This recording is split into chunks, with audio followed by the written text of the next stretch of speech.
listening to Potty Mouth Radio, the home of movies, music, television, and comedy. We watch a thing.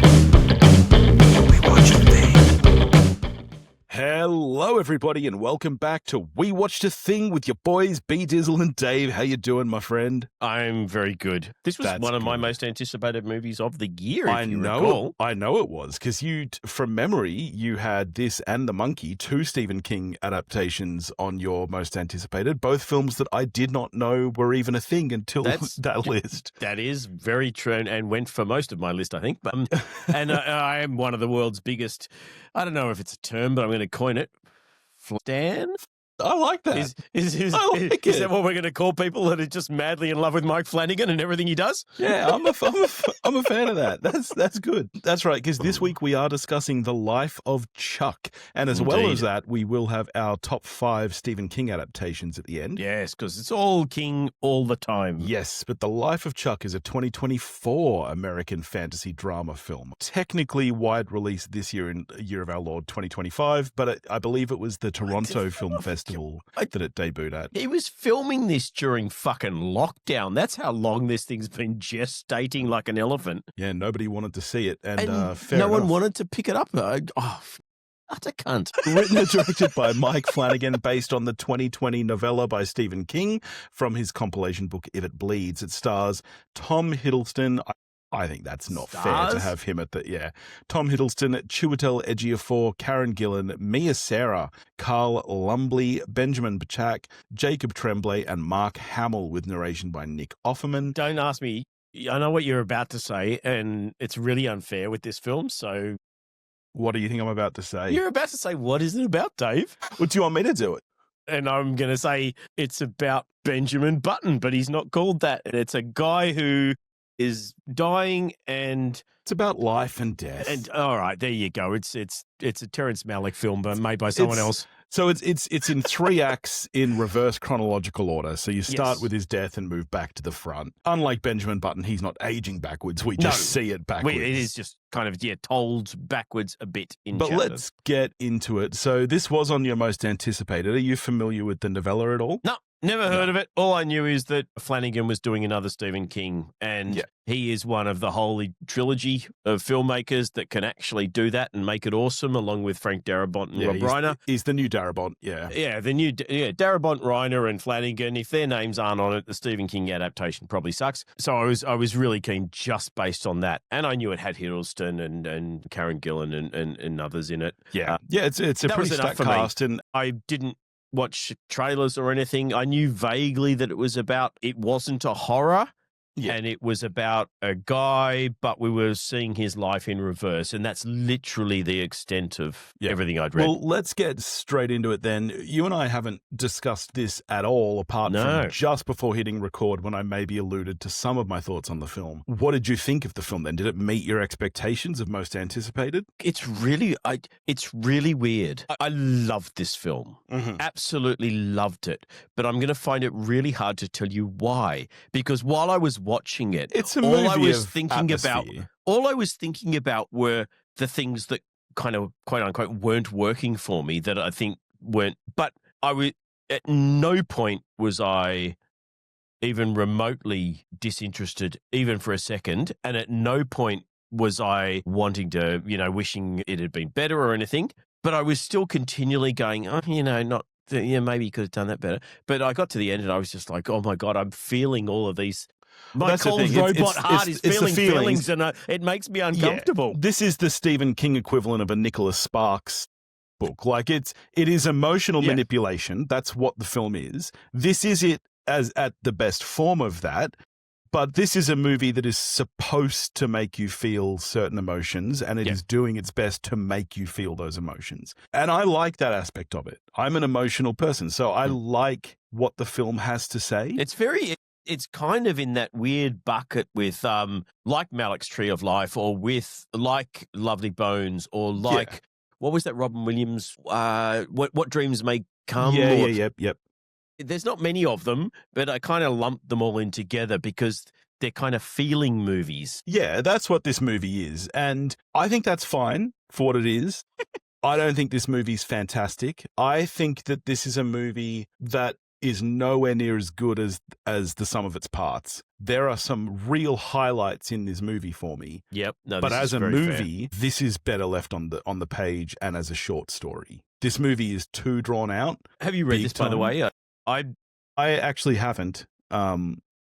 Was a Rabid King fan many years ago, but I kind of stopped. Not because of any fault in his stuff, but I just kind of drifted work and everything. I drifted away from being the voracious reader that I used to be. And while I used to devour The Stand and It and and all of these things, by the time he got to, and it's kind of a roundabout, I think The Cell was maybe the last one that I read cover to cover. So I'm not familiar, and I know he's just as prolific as he ever was. I loved a lot of his more recent stuff. All his books still get reviewed well. I don't think 11/22/63 is probably his best book. That was one of the ones that, and I want to see Under the Dome adaptation of that as well. Yeah. So I haven't read this. My understanding is that this is extremely faithful. My understanding Flanagan is that Flanagan's like fucking besties with King these days. Yeah. So. My understanding is that almost all of the narration from Offerman is word for word from the book, not rewritten in any way. And I can just tell from watching this movie that it would be better as a short story. It's not long enough to sustain. There's not really a story here. This is a movie that's based around an idea. And the idea is that, we have a universe. What if I was telling a story and then you find out that everything in that story is actually in someone's imagination and it's their final moments? Yeah, exactly. Kind of. That's kind of the entire thing. And so I actually think the movie gets weaker as it goes along. I actually think that Act 3, which is actually, the first act we see in the film. Him as a child. No.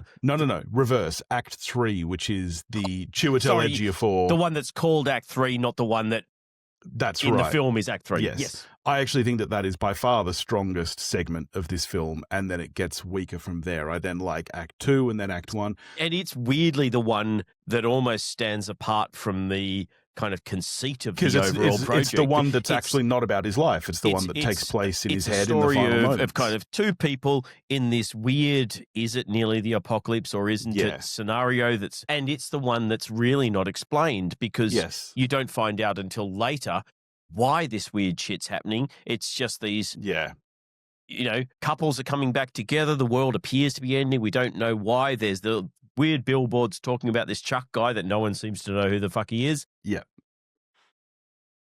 And to me, that is easily the strongest segment of the film. And as we go along, it gets weaker and almost even weakens that initial opening for me. Oh, okay.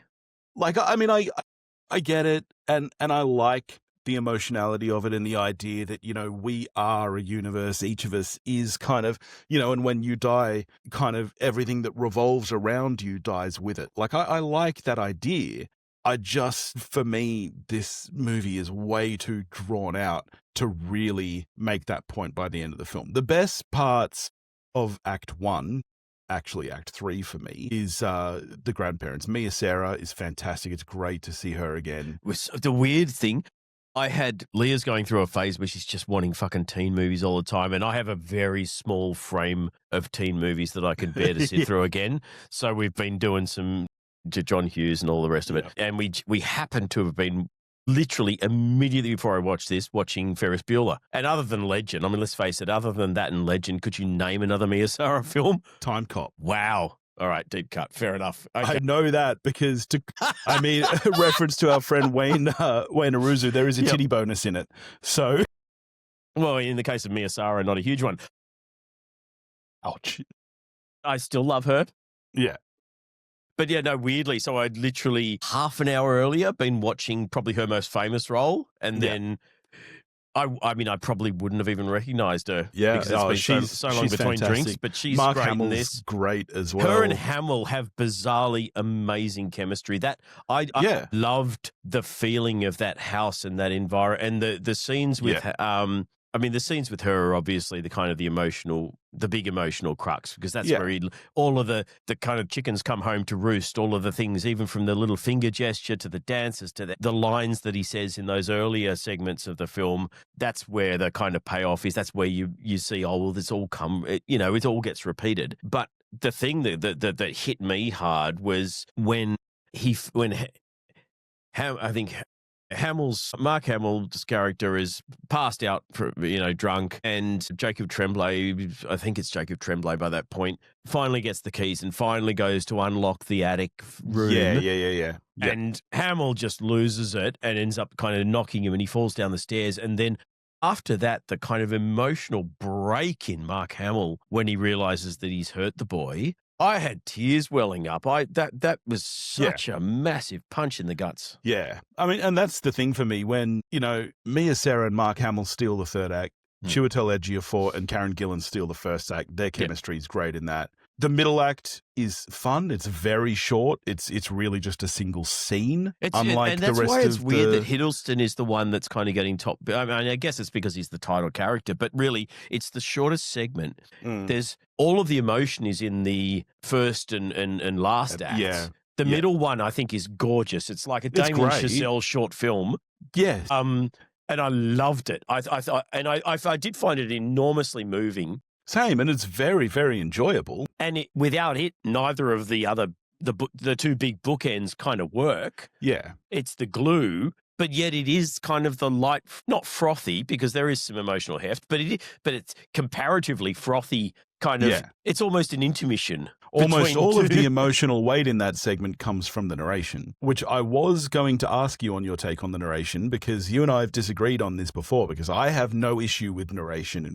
You're twisting my words. I don't have an issue with it. I believe it was just last week. I don't even remember what the movie was, but you were very, very disappointed that a movie opened with narration. Yeah, weapons, because it opened. Weapons, yes. But not because it was voiceover, because it was an exposition dump rather than scenes to tell that. Narration, because it's narration. I mean, Shawshank Redemption, which I'm sure we'll talk about at some point tonight, is heavily narrated. And there is absolutely nothing wrong with that, because it should be narrated. Stephen King's works often have a narration.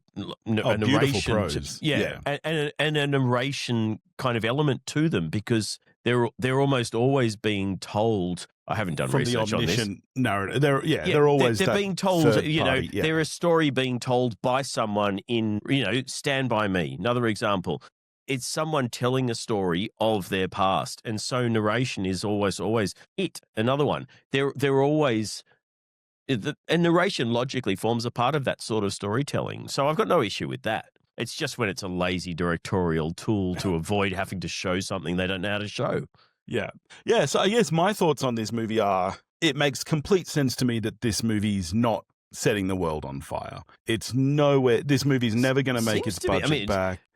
I understand now, having seen it, why they struggled to find a distributor for a Mike Flanagan helmed Stephen King adaptation with a big ass cast. I have to be honest, I'm surprised that it didn't go direct to streaming, because theatrically it's been out in the States for 3 months at this point, and it's made 13 mil. Because there's fuck all. I mean, I don't obviously live in the States, but given that online is a big part of all this stuff now, there's fuck all marketing for it. It's been so long since it was made now, 2-3 years almost, that no one knows it exists. Yeah. I mean, I remember when I brought it up in our most anticipated, you quite reasonably didn't know about it, what it was. Its critical reception is fine. On Metacritic, it's got us in the 60s. It's like 61, 62. It seems to be a lot of people, the majority of critics and viewers seem to be with you in the middle going, it's not bad. I enjoyed it. I mean, it's got some beautiful parts of it. That's the thing for me. But it's not setting me on fire. It's a bit meh. And then you've got some critics going 5 out of 5. This is the greatest Stephen King adaptation of all time, or whatever, which I think is ridiculous hyperbole. I don't think it's anywhere close to that. But I mean, it certainly sound like I'm a bit warmer on it than you. Yeah. Well, how are you scoring it out of 10? I'm an 8. 8. Wow. Yeah, that's very, very high. And it's an emotional 8, because that's based on how I felt coming out of it, which was I was having all the feels. I want to go and read it now, which I normally, I don't normally come out of an adaptation going, I must go and read that, but I want to read it purely to see whether, because I'm assuming Flanagan is such a massive Stephen King lover that I'm assuming this is almost word for word faithful. That's my understanding. What Flanagan's brought to it is the visual side, how he's presented that. But I think word for word, it's probably, and I don't think he's probably added anything. And there are parts of this movie I would give a 10 to. If I was just scoring that opening act, which to me is almost a great short film on its own that doesn't even need the rest of the film. Do you reckon? I'd be giving it an 8. That's an interesting point.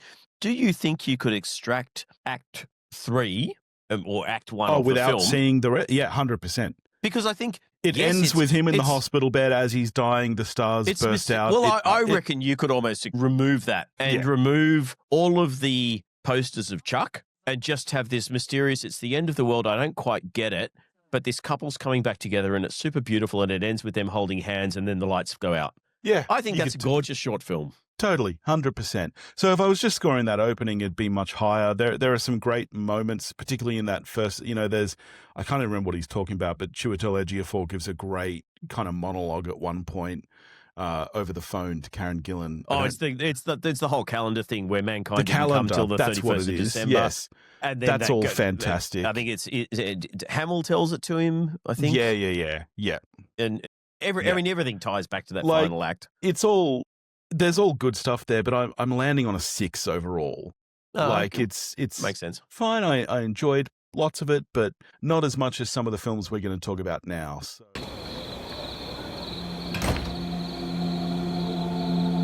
When you look up at the night sky,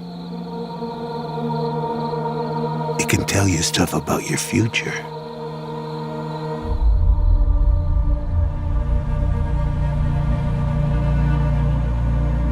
It won't lie to you. It's pure that way.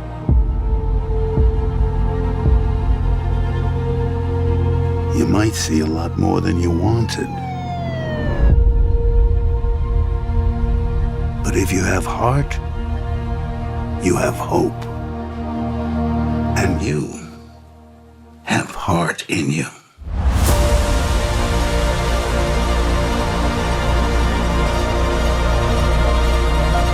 The world, Chuck. Everything you've ever loved. Everything you see. Every year that you live, that world will get bigger and brighter. And more detailed and complex. You fill the whole thing. It'll be a universe.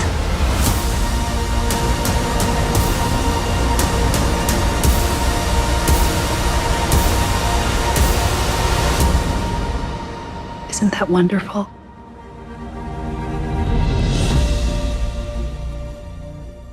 Why don't you get into your number 5 while I decide what I'm doing, because I did not make a list. Son of a bitch. All right. Oh, actually, and I should clarify, are we allowing double ups or are we not? Okay. No, because right, I'm going to put this, so these are not ordered worst to best or anything. You're just taking off the table what you think I'm going to take. Yeah. So if you want to go first, I'm fine with that because I do have a longer shortlist than you. Okay. In that case, I'll go first then, and I'm going to take Misery, which I'm a 5, so I'm fine. I mean, for me, Misery is hands down one of the best Stephen King's adaptations. Again, I'm doing this off the fly. Yeah. So this was just the first one that popped into my head. Kathy Bates, Oscar-winning performance. She is fucking fantastic in this film. James Caan is so good in this film. One of the reasons why I don't have the attachment to this that I know a lot of people do, even though I know that it's amazing, is that I haven't seen it since it came out, and I have not a great deal of memory, other than the Hoblig. I don't have a great deal of memory. I know the overall story, but I don't have a lot of memory of it, so I don't have the emotional attachment. You need to rewatch it. I recently picked it up on VHS. Look, at the risk of losing the vote right at the outset, I'm not a huge Bates fan. Oh my God, she's fun in Fried Green Tomatoes, but I've never been a massive fan of hers. No, I think I like because I think I told you we recently got mad into the new Matlock reboot because we love Kathy Bates in this. That's what I've been meaning to watch. I still haven't watched it. No, all right, so there you go. That's my first pick. You dirty bird! How could you? Misery Chastain cannot be dead. You murdered us!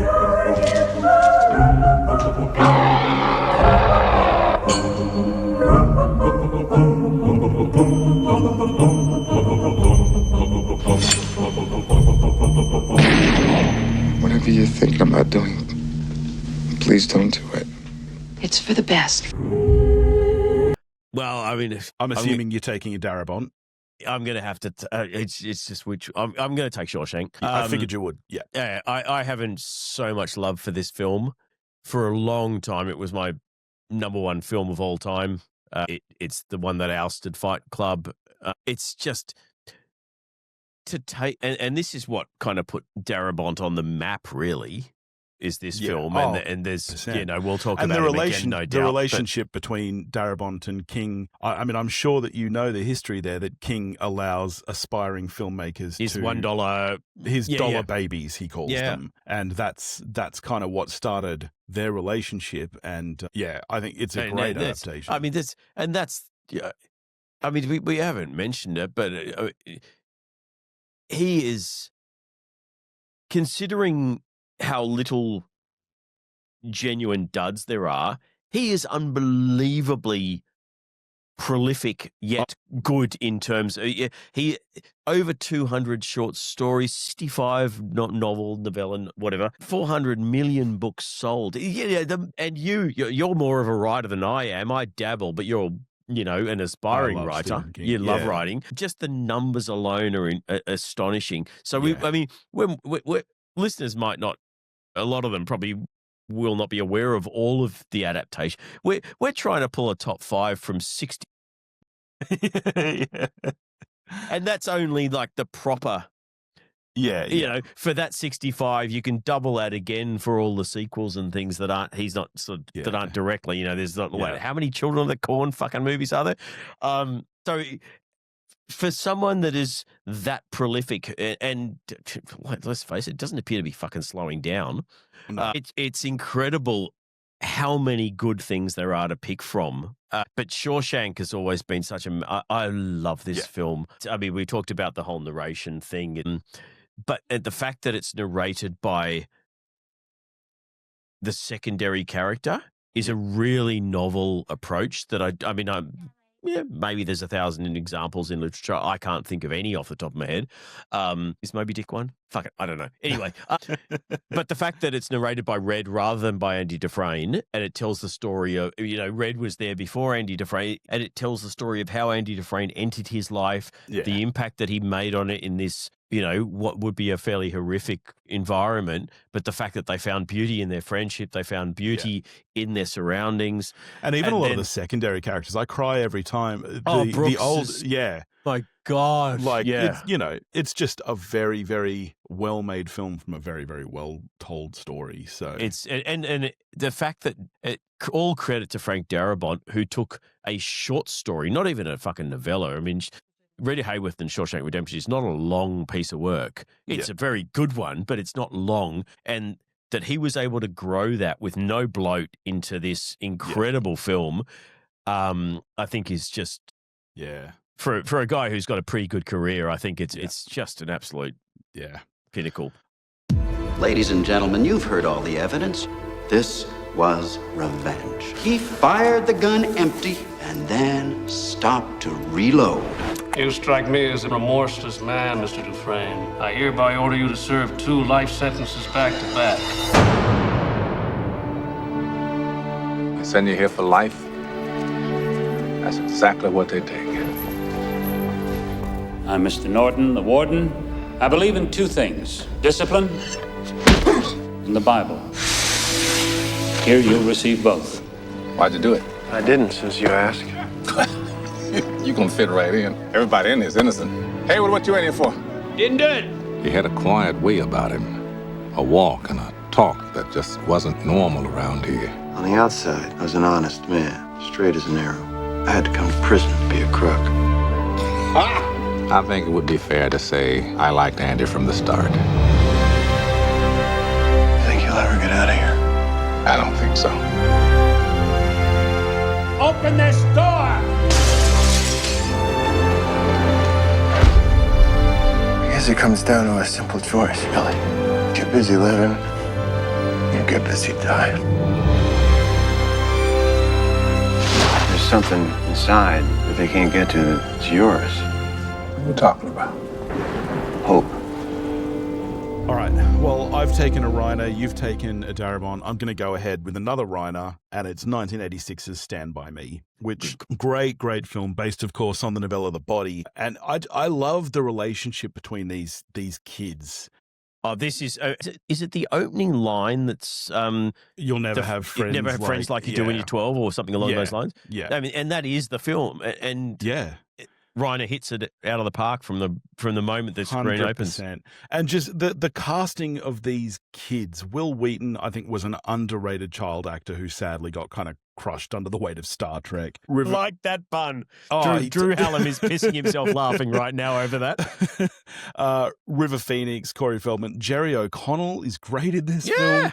Like when he was a chubby kid. Chemistry between the four of them. Again, it's similar to Life of Chuck. It's just a film about kind of growing up and friendship and I really, really love this film. Kiefer Sutherland, very early. I mean, I don't know if it was his first thing, but certainly got to be one of them. He was super young. All right. Your next pick. I haven't seen that in years, actually. I don't think the kids have seen it. I don't know why. It's just kind of slipped through the cracks. Leah and I watched Fight Club the other night. I probably should have been watching Stand By Me. It's probably more appropriate. All right. Yeah, good call. It's going to be interesting if we have anyone mentioned in our top fives that is not either named Darabont, Reiner, or Flanagan. We will. My next one. Okay. I probably have a few that you are going to scoff at. But I look forward to that. All right. Okay, so do I go there? All right. I'm going to go Darabont again, I think. Yeah, I'm going to go Darabont. 2000. Which one? Mist. The Mist. I wasn't. Yep. Yeah. Yeah. It's great. Stephen King himself has said that that's the ending he wishes that he wrote. It is better than the book he wrote. Yeah. And one of the few where I would actually say that is 100% true. The ending is, I mean, it's notorious. If anyone hasn't seen The Mist, I'm not going to say what the ending is because I think based on not a very long novella, it's quite a short, punchy story. I've probably most of my favorite Kings are not based on his big full-blown novels, usually because they're almost unadaptable. And if they are adapted, it tends to be in a miniseries format or something because there's so much content that... I mean, we are allowing miniseries in this countdown, aren't we? It didn't include any, but feel free to talk about some. We didn't specify, so I kind of know where you're going with some of yours now. But yeah, Thomas Jane, who's kind of sadly fallen by the wayside a little bit as a leading man. He's kind of relegated to novelty supporting roles like in The Predator and things. But I mean, for a few years, he was one of the kind of, he was the Glenn Powell of his day, I want to say, in looks and in everything else. I hate Glenn Powell. Yet I'm still looking forward to The Running Man. Yeah. But yeah, I hate Glenn Powell. No, The Mist is a great shout. Tom Jane. Marcia Gay Harden is, I mean, she's Kathy Bates level of awesome. Kathy Bates misery level of awesome as the bad guy or bad lady, I guess, in this incredible tale of, and as is the case with most Stephen King's, a small town, probably in Maine, let's face it. If you're going to roll the dice, it's going to be in Maine probably, where people get trapped in supermarket convenience, it's a sort of place. Mall, not a mall, it's a big sort of convenience store place. Yeah. And then even though insane shit's happening outside, much like another cinematic masterpiece, Eight-Legged Freaks, it's more about the human relationships between the people and how they deal with the fact. I believe that's where you went, not Dawn of the Dead or anything. They're all classics. Much like 12 Angry Men. No, it becomes more about what happens in this sort of microcosm of society when you cram the whole town into one small space. All of the personas get amplified and the friction between them gets amplified. Yeah. And that is what's interesting. And then the ending, which I'm not going to spoil. Yeah. If you haven't seen The Mist, fucking go and see it. Don't expect to come out laughing. It's bloody good film. Yeah. What's going on? It's death.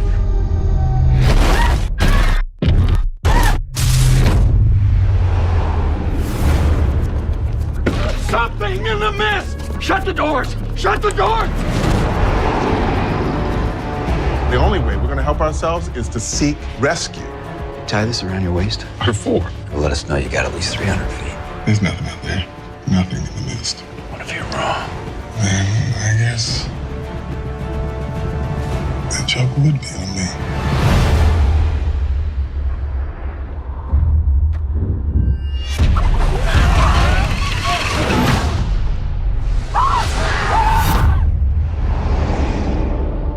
It is time to take sides. Read the good book. It calls for blood. Guys, I hear something. Are those bugs? Not like any I've ever seen. The entire front of this store is plate glass.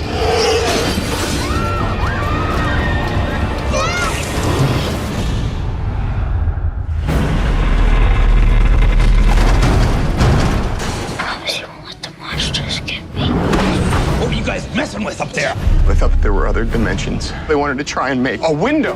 Well, maybe your window turned out to be a door. Who she's gonna sacrifice to make it all better? We want the boy. You try it.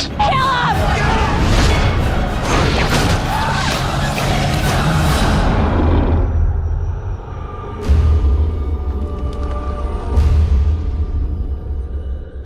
Nice. All right. Well, I am going to a miniseries, and I am going to 1990s It, which is far superior to the bullshit adaptations we had from 2017 onwards. Dave removes Andy Machete's It Chapter 1 from his top 5. Look, here's my issue, and always has been. It Chapter 1... We are in lockstep on this. The changes to the ordering of the story, yes, and I understand the reasons for it, but it killed the story. It Chapter 1 is it's fine. It's fine, right? I think as a film, it is incredibly well made and beautifully filmed. It completely butchers the story because the script is the big failure. When you read the novel, both of those timelines are happening simultaneously. Yes. It's the 80s and the 50s all at the same time. And that's really, really important because the adults have lost their memories and you learn the child's story as they're remembering it, which is very much mirroring. And it's the jumping back and forth that makes it work. Which is why, as a mini-series, you can do that, and why I understand you could have done it as a film. Potentially from budgetary reasons, it became a financial decision to. I think they just wanted to focus on James the kids. McAvoy, etc.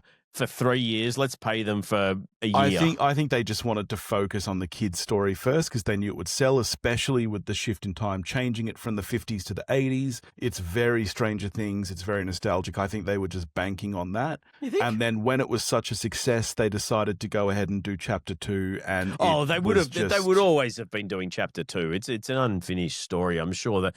I don't think so. If you rewatch Chapter 1, it ends it as a complete story, which it really is. Like, if you haven't read the book and you know that, it happens again when they're adults. I'm coming at it with the benefit of knowledge of... So, I mean, I think Tim Curry is far superior to Skarsgård. I think the 1990 adaptation nailed it. And I know that in hindsight, it's kind of cheesy and dated. It's not as scary as the I don't think it ones, is. But I think it holds up incredibly well. Yeah. You've got the added bonus that there's no Finn Wolfhard. Yes. You've got the added bonus that, much as I love him in other things, Bill Hader's not there because I think he was woefully miscast.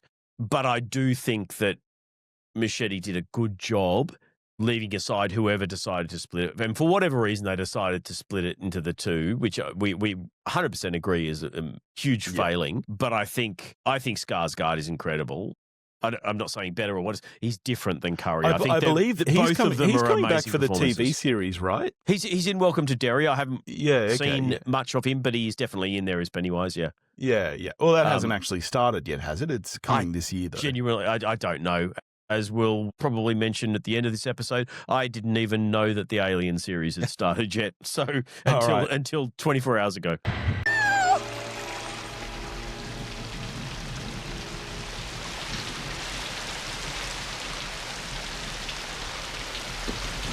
Hi, Georgie. Aren't you going to say hello? Oh. Come on, bucko. Don't you want a balloon? I'm not supposed to take stuff from strangers. My dad said so. Very wise of your dad, Georgie. Very wise indeed. I, Georgie, am Pennywise the Dancing Clown. You are Georgie. So now we know each other. Correct? I guess so. I gotta go. Go? Without this? My boat! Exactly. Go on, kiddo. Take it. Oh, you want it, don't you, Georgie? Oh, of course you do. And there's cotton candy and rides and all sorts of surprises down here. And balloons, too. All colors. Do they float? Oh, yes. They float, Georgie. They float.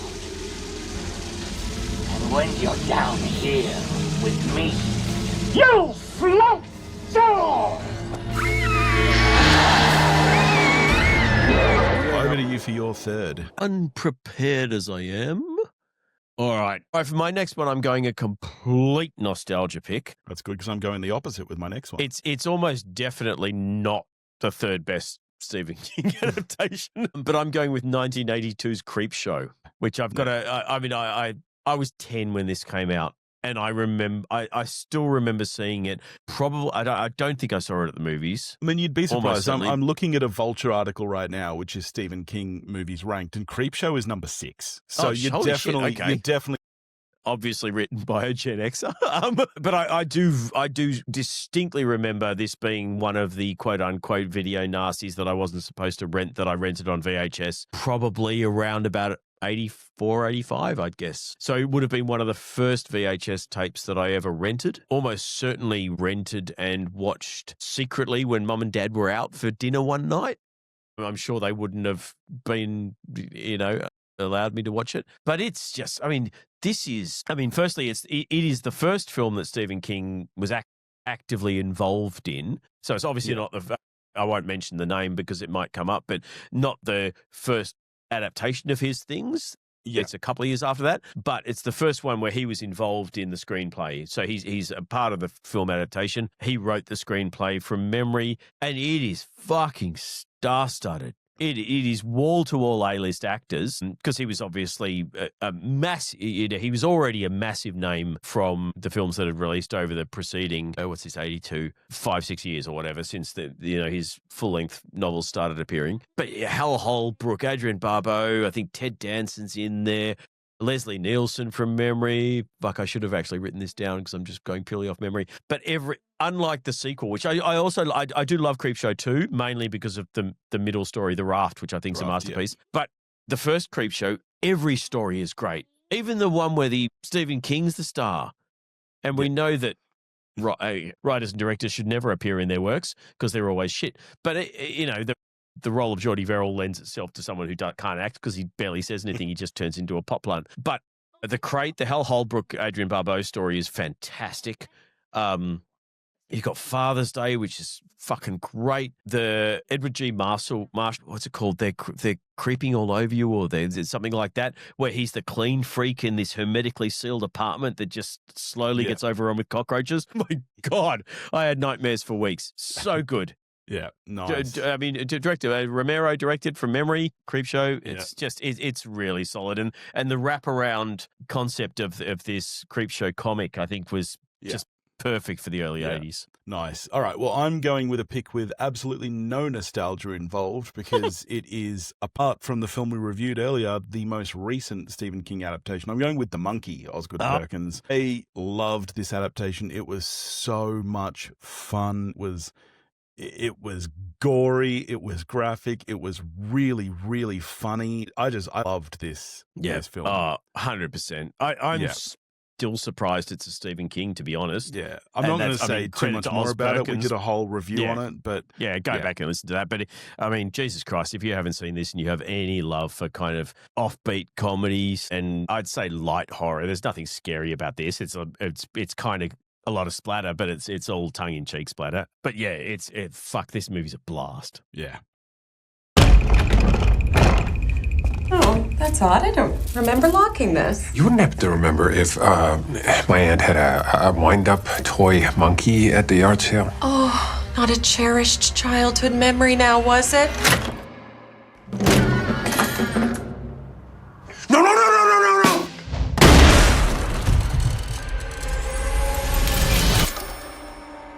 The coroner said it was an accident, but it was no accident. It was a monkey. When I was a kid, my twin brother and I found something that loved to kill.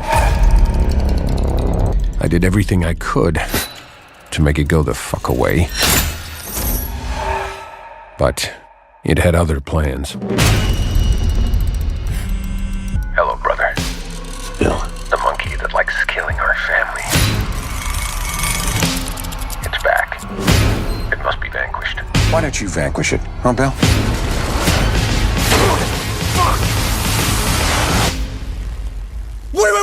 Wait! We have been chosen to witness its power over life and death in its most devious ways.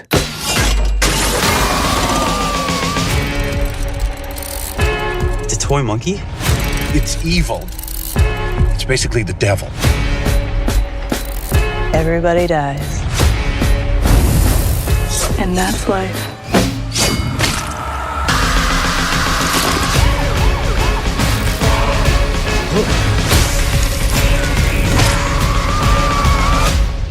Oh, fuck.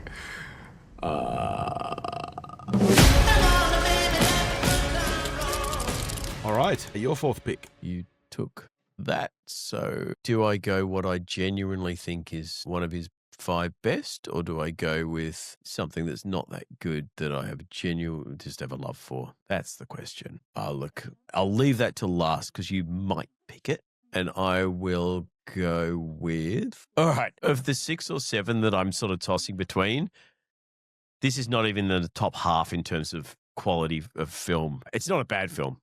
It's a good film, but there's certainly better ones. But I'm going to go with 1993's The Dark Half, another Romero film. It's one of 2 that I was kind of tossing between that are both about authors. One, which I didn't pick, is about an author accused of plagiarism. This one is about an author who is endeavoring to sever ties with a long-running character and the issues he has, particularly when that character kind of comes to life. Both the author and the character, both played by Timothy Hutton, who's an actor that I've loved back since he got Best Supporting Actor on his debut role in Ordinary People in 1980. Fantastic actor, hugely personable on film, and the different performances he gives as, I want to say the author's name is Tad Beaumont. I've even read the book, I should remember this, versus his kind of rock star, womanizing, murderous character is just fantastic.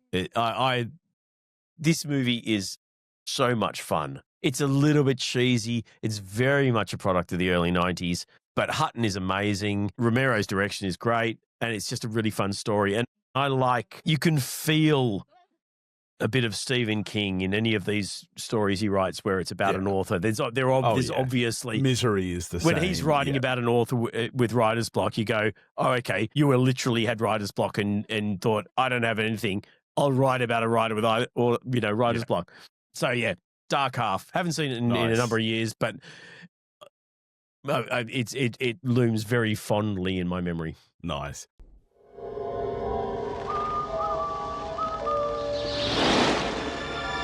Thad Beaumont has a secret. I know all about it. A piece of himself he keeps hidden. You just don't want to give up George. You become attached to him. Locked away until he needs it. These behaviors could be interpreted as schizophrenia. Away from the light, safe in the shadows. I wrote those words, and I have no recollection of doing it. But sometimes secrets take on a life of their own. Thad Beaumont thought he didn't need George Stark anymore. The American way of death. That's it. He served his purpose. Time to lay him to rest. But George is not about to go quietly. You really don't realize what you're like when you write those books, do you? It's like watching Jekyll turn into Hyde. We're here to question you in connection with a capital crime. Evidence says you did it. George Stark has somehow come to life. Hello, George. I can come closer to believe a ghost story than this. You're talking about a man who never was. He wants to take over your life. Can't you see that? Based upon a book by Stephen King, comes George A. Romero's masterful vision of a nightmare come true. Are you ready? Just waiting on you. The Dark Half. Well, for my final pick, I'm going with the very first Stephen King adaptation, so I'm taking the most recent, and the first one I'm going Carrie. I literally, the one I just said, oh, you're probably going to take this. Nice. I love Carrie. I mean, I love the book, and I love this adaptation. I think that it is just sensational. Sissy Spacek is phenomenal. The direction by Jesus Christ. The direction by De Palma is really, really great. And, it's one of those stories that often gets kind of taken over by the supernaturalness of it. People think of Carrie and they think of her at the prom and the blood and everything. It's about bullying. It's about It is. Yeah, it is. Yeah, it's about being a girl. And it's amazing that Stephen King wrote this novel with all of this stuff about menstruation and, the relationship that he's written between Carrie and her mother, yes, and the way De Palma brings that to, and credit to Sissy Spacek and Piper Laurie, it's just chilling. Yeah, Piper Laurie is so hateful in this movie. Yeah, and the way that it's really juxtaposed with the relationship with the gym teacher as well, and how De Palma plays with that, and the film does have some huge differences. Like the final act of the book is so much more destruction. She doesn't just, rain blood at the prom. She destroys the entire town, burns it to the ground, and none of that is in the film. But it still evokes the same feeling. Yeah. Everything is. It's just an incredibly well-made film. I mean, iconic now scene of her post pig's blood at the prom is just riveting stuff. And one of the things I love is that, and I mean, this is probably to King more so than De Palma, but it's not all an army of horrible bullies. Travolta's character is not an asshole. He's a decent bloke. Nancy Allen's fucking horrible, but most of the kids are not horrible people. It's one or two that kind of instigate this thing and pull this prank off that the others are not on board with and don't know about, which I think gives it a much bigger sense of realism than if it was just this army of mean girls that were all picking on her. And you kind of think, oh, at some point, even the mean girls would in real life would have some degree of humanity. Yeah. I think that's kind of what really makes it work. Yeah. It's the night of the senior prom. The Bates High School gym is alive with excitement. Everybody is there, even Carrie White, the girl no one likes. We're all sorry about this incident, Cassie. It's Carrie!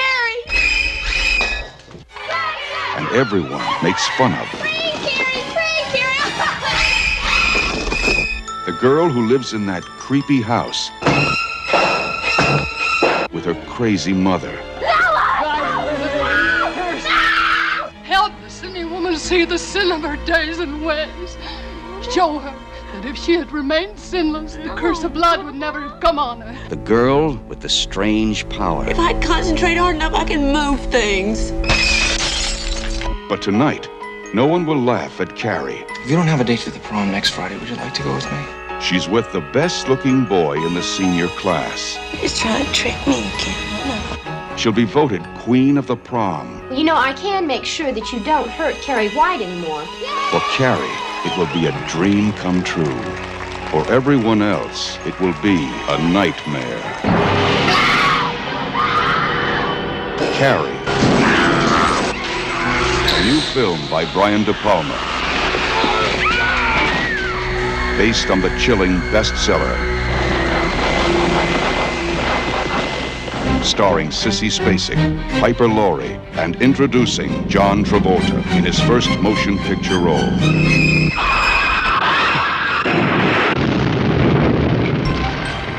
If you have a taste for terror, you have a date with Carrie. So there we go. That's my final pick. Over to you for your last one. Good pick. All right. I am going to... I'm steering clear of TV. I'm really surprised there's not another TV thing in your list, by the way. But The we'll get to Stand? that. Yeah. Yeah, really. I love The Stand, but I know that a lot of that is more nostalgia than anything. I love Rob Lowe. I love Molly Ringwald. I love that miniseries while recognizing what a horrendous adaptation it is of a Yeah, book. that's the thing and for how me. appallingly miscast 80% of it is. Yeah, I love Laura San Giacomo, but she's not great that's in that the worst role. thing she's ever done. Fuck, with the fucking peroxided wig and so bad. The only casting I think is incredible in that is Randall Flagg. Jamie Sheridan as Randall Flagg is good. I do think that Gary Sinise and Rob Lowe are both pretty decent. Sinise is too old. Rob Lowe's not Hispanic enough. Like, they're good. I'm not knocking the acting, but they're miscast. They're all miscast. Yeah. All right, derailing myself. I am going with the sequel that most people don't think is as good as the original, but I actually think it's better. I'm going with Dr. Sleep. You know what? I don't think that is I think most people these days recognize that it is a better film. Really? Yeah. I think the discourse has really changed on that film, and now it's very much Dr. Sleep Because if I hadn't read the book, I would probably think The Shining is 100% because I think it is a masterpiece of a film. It's Kubrick. I don't think the adaptation's good. I agree with Stephen King on that side. Jack Torrance, and I don't know how much of that's Kubrick, how much of that is Nicholson, probably 50-50. I think Nicholson was extremely miscast. I mean, The Shining is a story about a descent into madness, and Nicholson is just mad from the start. Its core, it's about alcoholism. Yeah. It's about a guy, and all of his problems stem from battle with alcoholism. And the start of the story is meant to be him on recovery. He is meant to be a wonderful father and husband and everything at the start of that story because he's overcome. Jack Nicholson starts at like 11 out of 12 on the crazy meter when they're driving to the Overlook. Yeah. But Dr. Sleep is a great film, and its references back to the first. It's really interesting how it's an adaptation of this sequel book, which is obviously not related to the film version of The Shining at all, because King doesn't like it. And it's amazing how it's able to be faithful to that. It is a sequel to both. Yeah. And to the point where fans of The Shining, mostly, as far as I can tell, think it's a great film. They may not think it's as good, but they think it's a great and worthy sequel. Yeah. And Stephen King likes it as well. And he hates the Kubrick film for, the reasons we've already spoken. So I think Flanagan achieved an almost impossible task. And I'm surprised he took it on, to be honest, because almost pleased everyone. On paper, it seems like an impossible task to please everyone with that film. I think Ewan McGregor's great. Beck Ferguson is just amazing in that film. The recreation of the Overlook is kind of the star, really, because the whole final act of that film is stunning. Yeah. Yeah. And it is both heartwarming and scary when it needs to be. Nice pick. So, Flanistan, what can I say?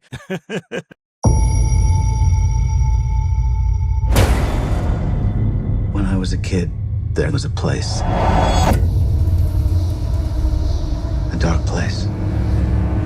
They closed it down and let it rot. But the things that lived there...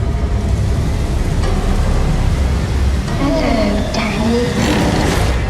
They come back.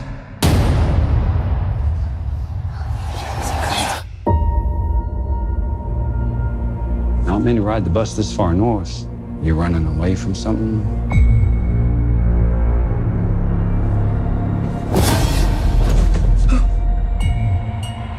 I'm running away from myself, I guess.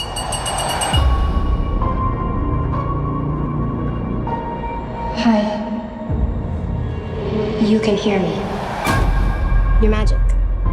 Like me. I don't know about magic. I always called it The Shining.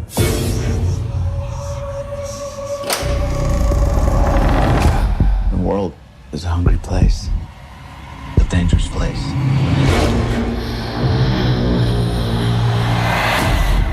These people, they hurt people like us. These empty devils, they'll eat what shines. And they noticed that little girl. Wow, hi there. Get out of my head! Get out! I haven't felt power like that in so long. They're coming. Where are we going? There's a place.